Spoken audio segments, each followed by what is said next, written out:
Atta Halilintar berencana untuk pekerjakan babysitter guna membantu mengurus keperluan buah hatinya, Amenah Hana Nur Atta. Terlebih saat ini kondisi Aurel belum sepenuhnya pulih pasca melahirkan.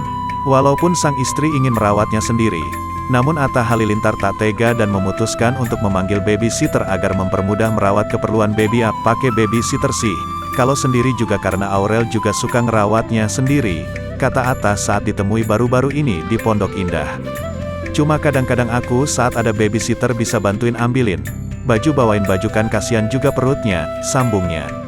Sampai saat ini, Atta pun telah membatasi pekerjaannya di luar. Akan hal itu membuatnya prihatin melihat sang istri merawat sendiri putri pertamanya itu yang lahir pada tanggal cantik, tanggal 22 Februari tahun 2022. Walaupun tak meninggalkan tanggung jawabnya sebagai orang tua, Atta berharap dengan adanya babysitter dapat meringankan dalam mengurus semua keperluan yang dibutuhkan Amenah Hana Nur Atta. Apalagi aku sekarang udah seminggu enggak ada ambil job keluar nih.